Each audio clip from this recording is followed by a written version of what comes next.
வணக்கம். உங்களுக்காக செல்வராஜ். இந்த பதிவு வந்து பார்த்துட்டிங்கன்னா, ஒரு பயிற்சி நோக்கத்துக்காக மட்டும் தான் கொடுக்கப்படுது. அதனால தயவுசெய்து ரெக்கமெண்ட் எடுத்துக்காதீங்க. பயிற்சிக்கு மட்டும் பயன்படுத்துங்க. வாங்க சேனலுக்குள்ள போலாம். இது நம்மளுடைய யூடியூப் சேனலுங்க. இதில டெலகிராம் லிங்க் குடுத்துருக்கேன். இது வந்து பார்த்தீங்கன்னா, உங்களுக்கு நிஃப்டியோட லைவ் அப்டேட்ஸ் மார்னிங் குடுத்துட்ருக்கேன். இதுவே உங்களுக்கு வந்து ட்ரேடிங்க்கு சப்போர்ட் பண்ணும். அந்த டெலகிராம்ல குடுக்கக்கூடிய லைவ் அப்டேட்டுக்கு தான் இப்ப வந்து நான் எக்ஸ்பிளைன் பண்ணிட்டுருக்கேன். சரிங்களா? மார்னிங் என்ன அப்டேட் குடுக்குறனோ, அதை வந்து ஈவினிங் எக்ஸ்பிளைனா குடுத்துட்டுருக்கேன். அதனால ஃபர்ஸ்ட்டு டெலகிராம் சேனல்ல குடுக்குற லைவ் பாருங்க. எப்படி இருக்குன்னு பாருங்க. கனெக்ட் ஆகி பார்த்தீங்கன்னா, உங்களுக்கு ஒரு ஐடியா கிடைக்கும் ட்ரேடிங்க்கு. அதே வந்து பிகினர்ஸா இருந்தீங்கன்னா, ஃபர்ஸ்ட் இந்த மாரி வீடியோவெல்லாம் பார்த்தீங்கன்னா, உங்களுக்கு கொஞ்சம் கன்ஃப்யூஸ் ஆகும். அதனால வந்து நீங்க ஃபர்ஸ்ட் பிகினர்ஸ் கைடுன்னு ஒண்ணு இருக்கு. அதை பாருங்க. அந்த பிகினர்ஸ் கைட்லயே உங்களுக்கு தேவையான விஷயங்கள் சொல்லியிருப்பேன். ஒவ்வொரு வீடியோவா ஸ்கிப் பண்ணாம பாருங்க. 14 வீடியோ இருக்கு. ஒவ்வொரு வீடியோ முடிச்சுட்டும் பயிற்சி பண்ணி பாருங்க. இதே சப்ஸ்கிரைப் பண்ணாம இருந்தா சப்ஸ்கிரைப் பண்ணிக்கங்க. பெல் ஐக்கான கிளிக் பண்ணி ஆல் குடுத்துட்டீங்கன்னா, உங்களுக்கு வந்து குடுக்குற ஒவ்வொரு வீடியோஸும் நோட்டிஃபிகேஷன்ல வந்துரும். இது ஒவ்வொரு வீடியோவா கம்ப்ளீட் பண்ணிட்டு, அதுக்கு பின்னாடி வந்து நீங்க ஒவ்வொரு அப்டேட்ஸ் வீடியோ ஃபாலோ பண்ணுங்க. உங்களுக்கு ஈஸியா இருக்கும். ஆல்ரெடி ட்ரேடர்ஸ்னா இந்த தவறாமல் பார்க்க வேண்டியது பாருங்க. இதுலயே நெறைய விஷயம் சொல்லியிருப்பேன். இதுவே வந்து உங்களுக்கு ட்ரேடிங் சப்போர்ட்டா இருக்கும். வாங்க சேனலுக்கு குள்ள போலாம். இன்னைக்கு நிஃப்டி என்ன நடந்ததுன்னு பார்க்கலாம். ஆல்ரெடி லாஸ்ட் வீடியோல பார்த்த மாரி இங்க வந்து ஒரு சப்போர்ட் ஏரியா அல்லது ரெசிஸ்டன்ஸ் ஏரியாக்குள்ள கம்ப்ளீட் ஆயிருந்தது. இன்னைக்கு அத ரெசிஸ்டன்ஸ் ஆமி இது கீழ சப்போர்ட்டா வச்சிருந்தோம். கீழ இன்னொரு சப்போர்ட்டும் வரைஞ்சிருந்தோம். ஏன்னா மார்க்கெட்ங்கிறதுனால, சரி இங்கிருந்து மூவ் ஆனதுனால நேத்து நாம இங்க ஒரு சப்போர்ட்டா வச்சுட்டோம். இது ஒரு சப்போர்ட் பிளஸ் இங்க ஒரு ரெசிஸ்டன்ஸா வச்சிருந்தோம். இன்னைக்கு மார்னிங் பார்த்தீங்கன்னா, இது இங்க க்ளோஸ் ஆன மார்க்கெட் ஓப்பனே வந்து பார்த்தீங்கன்னா, இங்க சப்போர்ட்ல தான் ஓப்பன் ஆச்சு. ஒரு கேப் டவுன். இங்கிருந்து ஒரு கேப் டவுன்ல ஓப்பன் ஆச்சு மார்க்கெட். இங்கேருந்து ஓப்பன் ஆன மார்க்கெட் என்ன பண்ணுச்சு அப்படின்னு பார்த்தீங்கன்னா, ட்ரெண்ட் என்ன ட்ரெண்டு? பைல இருந்ததா? செல்ல இருந்ததா? அப்படிங்கிறத நான் ஃபாலோ பண்ணணும். ஏற்கனவே லாஸ்ட் வீடியோல பார்த்தோம். மார்க்கெட் வந்து 1 ஹவர் 5 மினிட்ஸ் எல்லாமே பை ட்ரெண்டுக்குள்ள வந்திருக்குன்னு சொல்லி பார்த்தோம். அப்போ அந்த ட்ரெண்டை கன்டினியூ பண்ணணும் இல்லைங்களா? நம்ம அப்போ அதை தான் நம்ம ஃபாலோ பண்ணணும். இப்போ இதே 5 மினிட்ஸில் போனோம்னா, நம்மளுக்கு இன்னைக்கு ஆப்பர்ச்சுனிட்டி என்னன்னு பார்க்கலாம். இன்னைக்கு முடிஞ்சதே வந்து பார்த்தீங்கன்னா, க்ளோசிங் அதே அதே ரெசிஸ்டன்ஸ்குள்ள தான் வந்து முடிஞ்சிருக்கு. ஆக்சுவலாக நேற்று எங்கே முடிஞ்சதோ நியர் பை அங்கே தான் முடிஞ்சிருக்கு மார்க்கெட்டு. அப்போ தொடங்கி கீழ தொடங்கி மேல வந்து அங்கேயே முடிஞ்சிருச்சு. அப்போ அதாவது புல்லிஷ் ட்ரெண்ட் தான் இன்னும் கன்டின்யூ பண்றதுக்கு ட்ரை பண்றான் அவன். நாளைக்கு வந்து அடுத்த ரேஞ்சுக்கு மேல போலாம். எங்கேயோ போகுது அப்புறம் பார்த்துப்போம். நாளைக்கு ஒரு சமயம் சப்போஸ் மேல இங்கிருந்து மேல மூவ் ஆச்சுன்னா, அடுத்த ரேஞ்ச் வந்து இதோ பாருங்க. இங்க கனெக்டிங் செக் பண்ணுங்க. இந்த கனெக்டிங் எல்லாம் பாருங்க. இதோ அப்ப இங்கிருந்து நம்ம ஒரு ட்ராக் பண்ணுவோம். சரி, இது இன்னும் நேரா பண்ணியிருந்தோம்னா வந்து இன்னும் வந்து கொஞ்சம் மேல இருக்கும். கரெக்ட்டுங்களா? இந்த மாரி ஒரு ரெசிஸ்டன்ஸ நம்ம வரைவோம் நாளைக்கு பார்த்தா. பார்ப்போம் அது நாளைக்கு பார்த்துக்குவோம். இன்னைக்கு அது தேவை இருக்காது. இப்போ 5 மினிட்ஸ்ல பார்ப்போம்.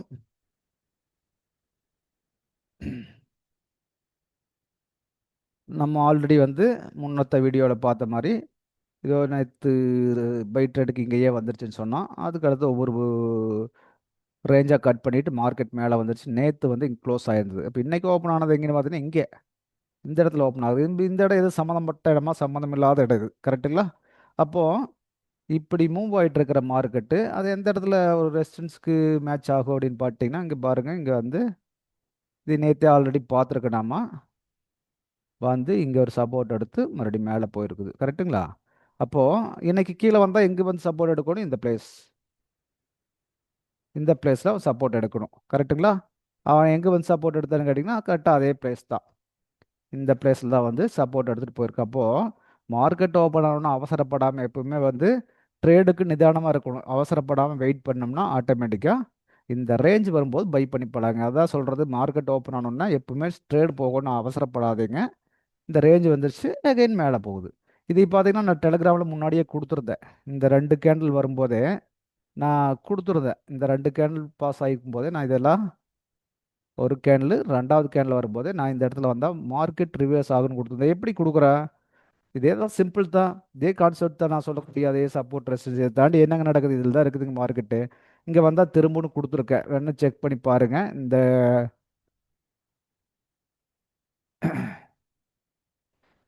பாருங்க இன்னைக்கு மார்னிங் வந்து நான் குடுத்தது.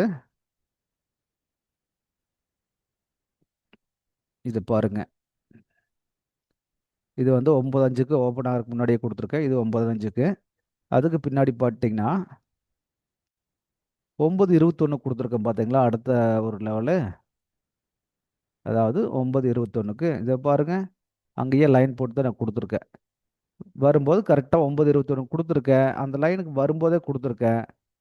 அது என்ன பண்ணியிருக்குது கரெக்டாக எக்ஸாக்டாக இது இந்த லைனுக்கு வந்தால் திரும்பணும் கொடுத்துருக்கேன். ஃபர்ஸ்ட் கேனல் 2வது கேனல்லே கொடுத்துருக்கேன் நான் 9:21க்கு. அப்போது இங்கே வந்துன்னா மார்க்கெட் ரிவர்ஸ் ஆகும் அப்படின்னு சொல்லி தான் கொடுத்துருந்தேன். அதே மாதிரி தான் ரிவர்ஸ் ஆகி மார்க்கெட்டு மேல் நோக்கி போக ஆரம்பிச்சிருச்சு. இப்போ இந்த ரேஞ்சர் நான் இப்போ கோடு போட்டதுனால மாறிச்சு அதெல்லாம் ஒன்றும் கிடையாதுங்க. அது பாட்டுக்கு அது அடுத்தடுத்த ரேஞ்சர் நோக்கி போயிட்டு இருக்குது. பாருங்க அடுத்தது வந்து பார்த்தீங்கன்னா அப்படியே ரிவர்ஸ் ஆயிருக்குது. இது ஆப்ஷனில் பாருங்க அந்த லைன்லேருந்து ஆட்டோமேட்டிக்காக மேலேயே போயிடுச்சு. வேற என்ன நடந்தது? ஒன்றும் நடக்கல. சப்போர்ட்டில் எடுத்தது, சப்போர்ட்லேருந்து ரெசிஸ்டன்ஸ் போய் நின்றுருக்கு. அவ்வளோதான். ரெசிஸ்டன்ஸ் தாண்டி போகுமா? ஏன் தாண்டி பெருசாக போக முடியல? போயிட்டு மார்க்கெட் இங்கே தான் அப்படியே அடிச்சு முடிச்சு நிறுத்தியிருக்கிறான். பட் வந்து பார்த்தீங்கன்னா 1 ஹவரில் பார்த்தீங்கன்னா தெளிவு உள்ள இருக்கிற மாதிரி தான் காட்டும். சரிங்களா? அந்த விக்கோட விக்கு 1 ஹவரோட விக்கு தான் மேலே காட்டியிருக்கும். இவ்வளோதாங்க. மார்க்கெட் இப்படி தான் போய் மூவ் ஆயிட்டு இருக்கு. ஒரு சப்போர்ட்டு ரெசிஸ்டன்ஸ் அதை தாண்டி ஏன் மூவ் ஆக முடியல? கீழே வந்தால் இங்கேயே திரும்பி போகுது. எல்லாமே இந்த சப்போர்ட் ரெசிஸ்டன்ஸ் தான். இந்த கால்குலேஷனை கரெக்டாக பார்த்துட்டீங்கன்னா உங்களுக்கு நல்ல ஐடியா கிடைக்கும். அதனால தான் நான் இதை சொல்ல வர்றேன். சரிங்களா? ஒவ்வொரு நாளும் நான் வீடியோவில் இதைத்தான் மாற்றி பார்த்து சொல்கிறேன். ஆனால் இதை தாண்டி ஏதாச்சும் நடந்திருக்கானா? எதுவுமே நடக்கல. அந்த இடத்துக்கு வந்தால் ஆட்டோமேட்டிக்காக மார்க்கெட் மேலே போகணும். போயிருக்குது பார்த்தீங்களா? இதைத்தான் நான் ஃபாலோ பண்ண சொல்கிறேன். இது ப்ராக்டிஸ் பயிற்சி பண்ண பண்ண பண்ண தான் நம்மளுக்கு ஐடியா கிடைக்கும். புரிஞ்சுங்களா? அதனால் பயிற்சி பண்ணுங்க. நான் சொல்கிறது அந்த வீடியோஸ் ஒவ்வொன்றா பாருங்கள், பயிற்சி பண்ணுங்க. இதை தாண்டி ஒன்றும் மார்க்கெட்டில் இல்லை. இப்போ வந்து பார்த்தீங்கன்னா இப்போ எப்படி நடந்திருக்குது? இப்படி மேலே போய் கீழே வந்து மேலே போய் கீழே வந்து இப்படி நடந்திருக்கு. இப்போ அடுத்த சப்போர்ட்னா இந்த சப்போர்ட்டாக வைப்போம். இவ்வளோதான் கான்செப்ட். வேற என்னங்க? கீழே வந்துட்டா இங்கே சப்போர்ட் எடுத்து மேலே போகலாம், அல்லது இந்த சப்போர்ட் அடிச்சுட்டா மறுபடியும் அது செல் ட்ரெண்டுக்குள்ளே கண்டினியூ ஆகிட்டு மறுபடியும் கூட போகலாம். அடுத்த லெவல் எடுத்துகிட்டு மறுபடியும் போகிறதுக்கு வாய்ப்பு இருக்குது. அது நாளைக்கு பார்த்துக்கலாம். அதை பற்றி பிரச்சனை இல்லை. அப்போ இப்படித்தான் ஃபாலோ பண்ணுறது வந்து ப்ராப்பராக ஃபாலோ பண்ணி பழகிட்டீங்கன்னாவே உங்களுக்கு நல்ல ஐடியா கிடைக்கும். மார்க்கெட்டில் இதை தாண்டி எதுவும் நடக்கிறது இல்லைங்கிறத அண்டர்ஸ்டாண்ட் பண்ணிக்க. இதுதான் நடந்துட்டு இருக்கு ஒவ்வொரு நாளும் மார்க்கெட்டில். மாற்றி மாற்றி இதுதான் நடக்குது. புரிஞ்சுங்களா? அதனால் வந்து பயிற்சி பண்ணுங்க. நான் கொடுத்துருக்கிற வீடியோ ஒவ்வொன்றா பாருங்கள், பயிற்சி பண்ணுங்க. இது 100% உங்களுக்கு சப்போர்ட்டாக இருக்கும். புரிஞ்சுங்களா? இதை தாண்டி நிறையா விஷயங்கள் வந்து இன்னும் சீக்ரெட்டான விஷயங்கள்னு சொன்னீங்கன்னா இதெல்லாம் 1 மினிட்ல எப்படி ட்ரேட் எடுக்கிறதுன்னு சொல்லி நான் வந்து கிளாஸில் சொல்லிட்டு இருப்பேன். இந்த வீடியோலாம் உங்களுக்கு சூட் ஆச்சுன்னு நினச்சிங்கன்னா அதை கூட ஃபாலோ பண்ணுறதுக்கு பாருங்க. இதே போதும்னு நினச்சிங்கன்னா இதுலேயே ட்ரேட் பண்ணுங்க. அவ்வளோதான். சரிங்களா? ஓகே. அடுத்த வீடியோவில் மறுபடியும் சந்திப்போம். நன்றி, வணக்கம்.